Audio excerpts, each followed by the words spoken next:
TSPSC additional secretary madam.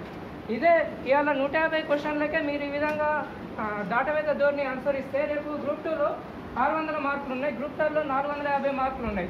ఆ రోజు 2016 exam conduct చేసినప్పుడు 37 క్వశ్చన్లను డిలీట్ చేశారు. ఒక్క క్వశ్చన్ డిలీట్ చేయకుండా క్వశ్చన్ పేపర్లో 150 మార్కులు పేపర్ చేయకుండా ఉండే సర్వీస్ కమిషన్ ఇది కండక్ట్ చేయట్లేదు. జూనియర్ లెక్చరర్ ఎగ్జామ్లో ప్రతి పేపర్లో 50కి పైగా క్వశ్చన్లు డిలీట్ చేయడం జరిగింది. ఒక్క కెమిస్ట్రీ పేపర్లో 1x2 అంటే 25 క్వశ్చన్స్ డిలీట్ చేస్తారు. పేపర్ 2లో 50 మార్కులు, పేపర్ 1లో 6 క్వశ్చన్ డిలీట్ చేసారు. అండ్ ఆన్సర్ చేంజ్ చేసినవి 10 మార్కులు ఉన్నాయి. 76 మార్కులు ఒక కెమిస్ట్రీలో జరిగినాయి.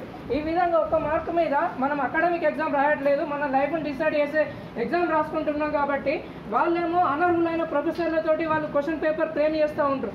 ఒక్క పేపర్ ఒకరు తయారు చేయరు, 16 మంది పేపర్ తయారు చేస్తారు ఒక పేపర్ తయారు కావాలి అంటే.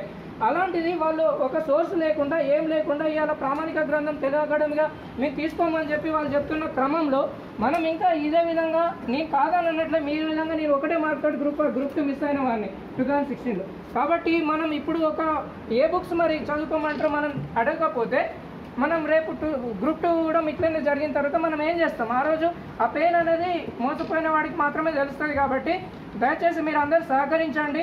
మీరు చేద్దాము అని అంటే మీ సంతకాలు సేకరణ చేస్తాం, మీరు బయటకు వద్దామంటే సర్వీస్ కమిషన్ చైర్మన్ దగ్గరికి వెళ్ళి ఈ విషయం మాట్లాడతాం. మేము నిన్న అరగోపాల్ సార్ దగ్గర కూడా వాళ్ళ ఇంటికి వెళ్ళి మాట్లాడడం జరిగింది. అది ఎక్స్పర్ట్ కమిటీ, సబ్జెక్ట్ ఎక్స్పర్ట్ కమిటీకి రిఫర్ చేద్దాం అన్నట్టు మాట్లాడారు. ఇప్పుడు ఇట్లా చేయడం వాళ్ళు ఈ విధంగా మనం ఈ విధంగా ఉండడం వాళ్ళు ఆ విధంగానే చేయడం ద్వారా ఇక్కడ నష్టం అనేది విద్యార్థులకు తప్ప ఎవరెవరో